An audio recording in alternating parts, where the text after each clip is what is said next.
आता हे माझ्या सासूबाईंनी अतिच करून टाकलं. सांगते तुम्हाला समोर काय झालं तर आम्ही निघालो होतो सुरतवरून परत घरी जायसाठी. तर आमच्या झोपा नाही झाल्या म्हणून तुम्हाला दिसतच आहे. जांभळ्या वगैरे देणं चालू आहे. सगळं सामान वगैरे पॅक केलं आणि आम्हाला दिला आहेर जाताना अक्षूच्या सासूबाईंनी. त्यानंतर आम्ही सगळ्यांना टाटा बाय बाय केलं आणि आलो आमच्या ट्रेनमध्ये. आणि इथे बच्चा पार्टी बसली होती. मी पण त्यांच्यासोबत बसली होती. आणि यावेळेस काय झालं होतं, सगळेजण सगळ्यांपासून अलग अलग बसले होते, अलग अलग डब्यात सुद्धा.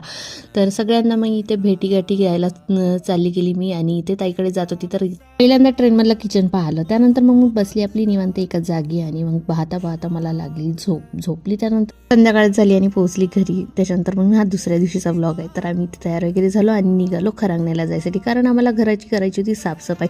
माझ्या सासूबाई म्हणत होते की मी एकटीच करते म्हणून. मग आम्ही त्यांना चुपचाप बसवलं आणि आम्ही आलो दोघीजणी त्यांच्यासोबत साफसफाई करायसाठी. आणि आमचा समर्थ गाडी झोपेतून उठल्याबरोबर गाडीची चाबी मागतो आणि खूप रडतो. तर धूळ बघू शकता तुम्ही किती झालेला आहे. तर या 15 दिवसा अगोदरच साफसूफ करून गेलेल्या होत्या, पण तरीसुद्धा खूप सारा धूळ बसलेला होता. मग आम्ही पूर्ण घर जे आहे पूर्ण डस्टिंग करून घेतलं. त्यानंतर भांडे वगैरे आहे ते घासून घेतले आणि आम्ही पुसून लावून दिले. आणि आता स्वच्छ झालेलं आहे आमचं घर खरांगण्याचं. आणि त्यानंतर मग आम्ही फ्रेश वगैरे झालो आणि देवाचं दर्शन घ्यायसाठी गेलो. आणि मग गेलो आम्ही आमच्या घरी वापस. आणि इथे आमच्या घराच्या बाजूलाच लग्न होतं, तर इथे त्यांचा डान्स वगैरे चालू होता. माझा भाऊ आला तो घ्यायसाठी. काही कारणामुळे समर्थला पण सोबत घेऊन आली. चला मग भेटते नेक्स्ट मिनी ब्लॉगमध्ये. Do like, share and subscribe to my channel.